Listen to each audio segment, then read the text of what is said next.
kemudian juga ada tersangka baru yang terkait korporasi yang terkait dengan tata niaga kelapa sawit gitu, dengan jumlah kerugian negara berkisar 73 triliun. Dan sekalian, pada hari ini Des Koordinasi Pencegahan dan Pemberantasan Korupsi dan Perbaikan Tata Kelola serta Des Koordinasi Penerimaan Devisa Negara telah melaksanakan rapat koordinasi terkait dengan evaluasi dan capaian target dengan leading sektor Bapak Jaksa Agung, bahwa rapor pada kali ini diikuti oleh unsur pemerintah yang terkait dengan Des pencegahan dan pemberantasan korupsi dan penerimaan devisa negara yang terdiri dari Menko Polhukam, kemudian dari Jaksa Agung dan jajaran, kemudian dari unsur Polri, KPK, BPKP, kemudian OJK dan BPK, begitu, Kementerian SDM, Kementerian Komdigi, Kementerian Investasi dan BKPM, Kantor Staf Kepresidenan, Kantor Komunikasi Kepresidenan, dan PPATK. Dari hasil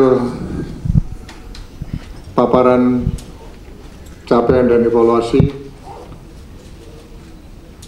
kita wajib memberikan apresiasi kepada Jaksa Agung dan jajaran yang telah bekerja keras untuk mewujudkan visi Astacita Butir ke-7 Bapak Presiden Prabowo Subianto, yang salah satunya adalah dalam hal pencegahan dan pemberantasan korupsi,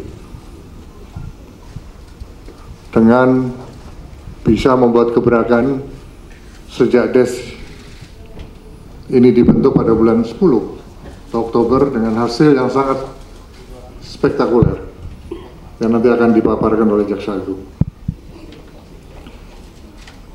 Rapat koordinasi kali ini di samping membahas capaian dari Des yang dipimpin oleh atau dengan leading sektor Jaksa Agung, sekaligus juga membahas strategi untuk memperkuat tata kelola pemerintahan, meminimalkan kebocoran anggaran begitu, dan strategi untuk meningkatkan efektivitas di dalam penegakan hukum tindak pidana korupsi. Bapak Presiden, Bapak Prabowo Subianto, secara khusus memberikan arahan kepada Des bahwa untuk memastikan bahwa seluruh proses penegakan hukum, khususnya terhadap tindak pidana korupsi, harus betul-betul dijalankan dengan tegas dan tanpa ragu-ragu. Oleh karenanya, kami yang tergabung di dalam Des tindak pidana korupsi ingin menegakkan hukum atau punya komitmen di dalam penegakan hukum dengan memberikan efek jerah, tetapi juga memberikan solusi berupa perbaikan terhadap regulasi dan pencegahan yang dapat meminimalisir peluang terjadinya korupsi, sehingga hal tersebut akan semakin dapat memperkuat kapasitas institusi pemerintah yang menjadi agent of development atau agen utama pembangunan di negara ini. Intinya bahwa semua langkah atau strategi yang dijalankan ini harus berjalan dengan seimbang antara upaya pencegahan penindakan dan perbaikan regulasi dan tata kelola. Dari hasil rapat koordinasi hari ini menyepakati beberapa langkah yang harus dioptimalkan untuk ke depan, yang meliputi yang pertama, DES akan terus mendorong penggunaan teknologi digital seperti e-katalog, kemudian e-government di seluruh kementerian lembaga dan pemerintah daerah untuk mengurangi risiko-risiko atau peluang-peluang terjadinya korupsi. Yang kedua, fokus utama di dalam penanganan tindak pidana korupsi maupun pengembalian devisa negara adalah pada pemulihan aset hasil korupsi, khususnya berada di luar negeri, agar dana tersebut bisa kembali ke negara kita dan sepenuhnya digunakan untuk pembangunan nasional untuk kesejahteraan masyarakat. Oleh karenanya, DES akan terus memperkuat kerjasama internasional untuk langkah-langkah di dalam pengembalian aset-aset koruptor yang ada di luar negeri. Pada kesempatan ini juga kami dari DES juga mohon dukungan gitu, dari media dan seluruh masyarakat untuk terus kita bersama mendukung upaya langkah-langkah yang dilakukan oleh pemerintah di dalam pemberantasan korupsi, termasuk di dalam menciptakan tata kelola pemerintahan yang semakin bersih, semakin transparan, sebagaimana visi Bapak Presiden Bapak Prabowo Subianto. Dari hasil rapor bisa nanti akan dijelaskan secara detail oleh Bapak Jaksa Agung. Dalam kurun waktu setelah dibentuknya DES sejak bulan 10 hingga saat ini lebih kurang 3 bulan, DES telah berhasil menyelamatkan kerugian negara lebih kurang 6,7 triliun. Sebenarnya tadi ditampilkan di sini barang bukti uangnya itu, tapi karena ruang ini setelah diukur tidak cukup.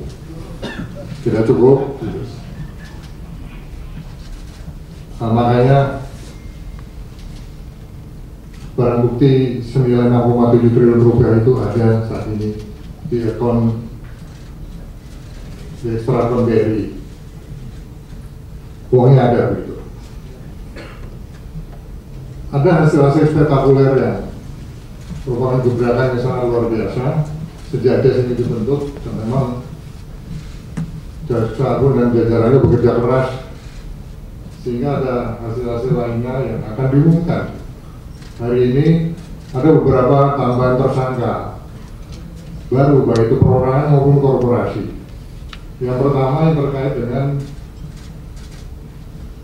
tata niaga timah di wilayah Iup PT Timah. Ini dengan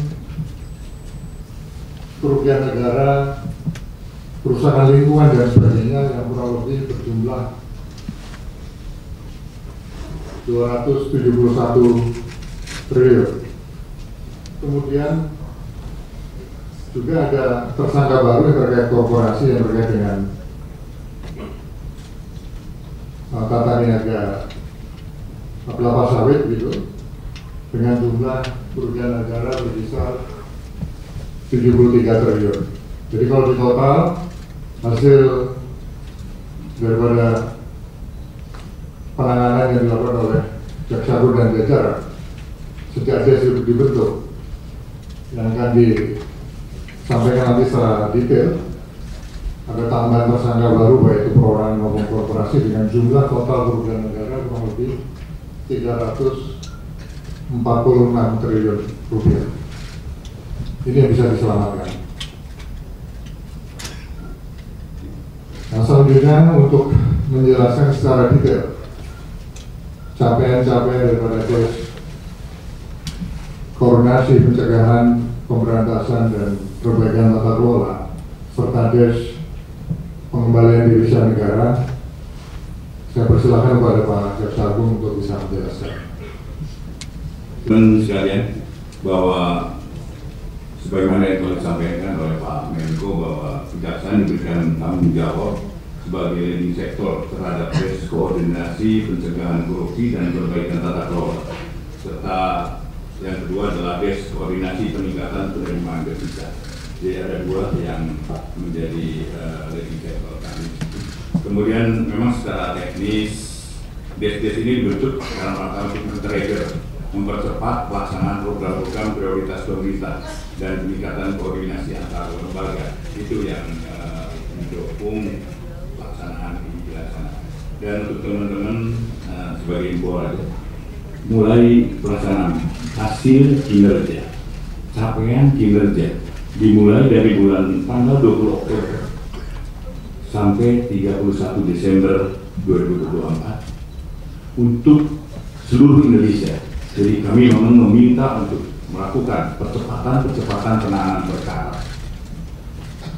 di seluruh Indonesia. Yang pertama adalah penyidikan periode 20 Oktober sampai 31 Desember adalah 236 perkara penyelidikan.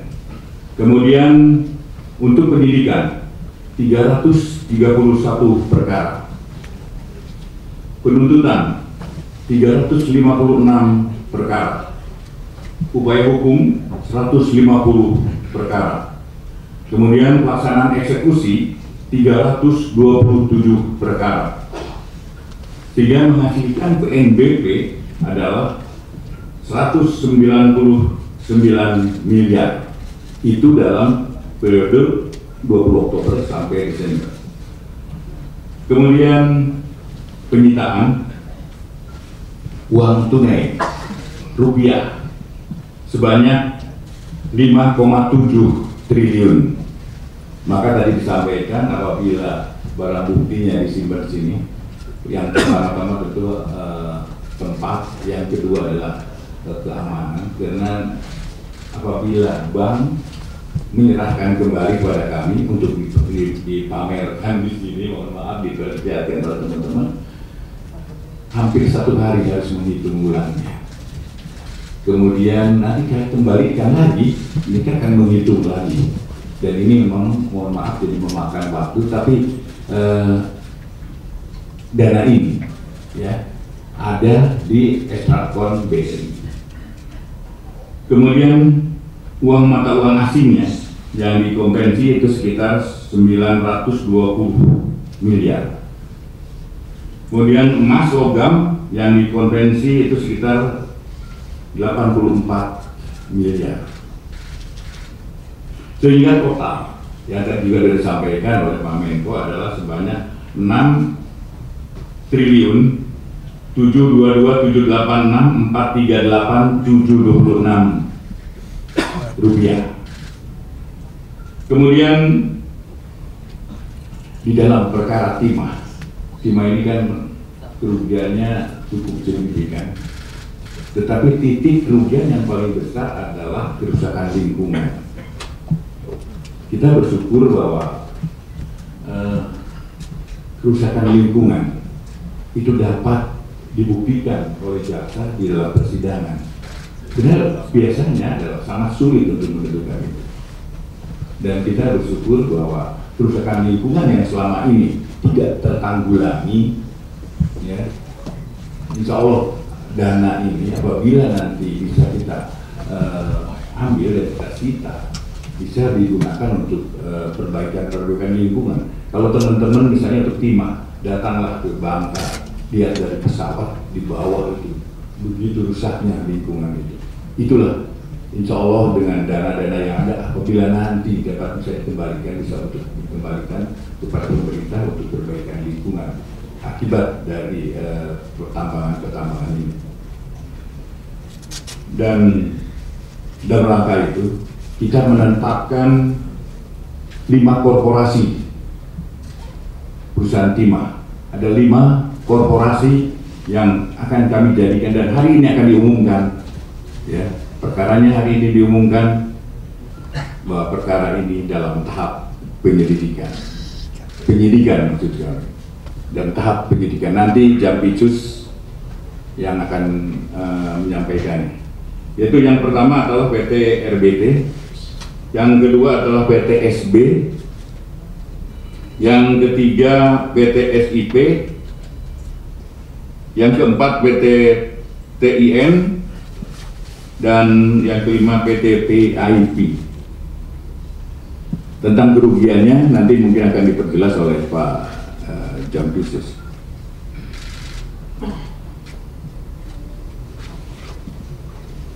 Kemudian selain PT Timah, korporasinya ada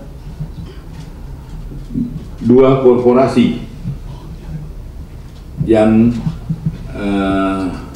akan jadikan tersangka adalah berupa pencucian uang, tindak pidana pencucian uang. Yang pertama adalah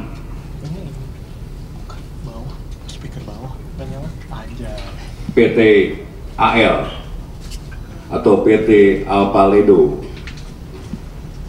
Yang kedua PT MRM atau Motorado Mas. Tapi sebagai ansar-ansar, saya juga ingin sampaikan kerugiannya berapa sih? Kerugian untuk kerusakan lingkungan untuk PT Timah, PT RBT itu 38,5 T. Kemudian PT SB sekitar 23,6 T.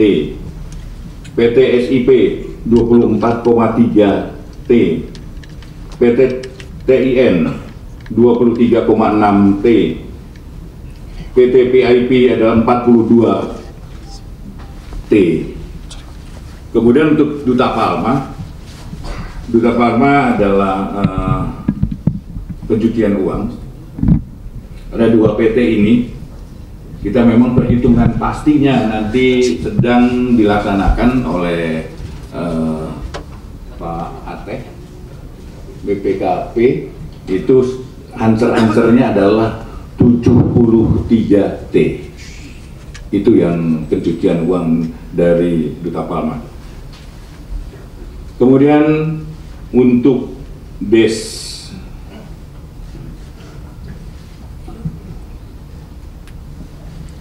perbaikan tata kelola dan DES koordinasi peningkatan penerimaan devisa, nanti saya minta Jam Datun untuk menyampaikan.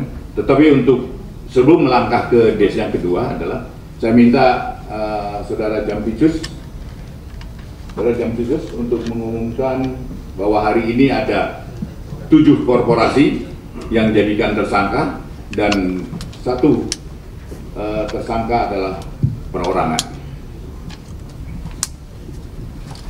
Yang perorangan ini perlu teman-teman tahu, namanya CD, Direktur Utama Aset Pasifik.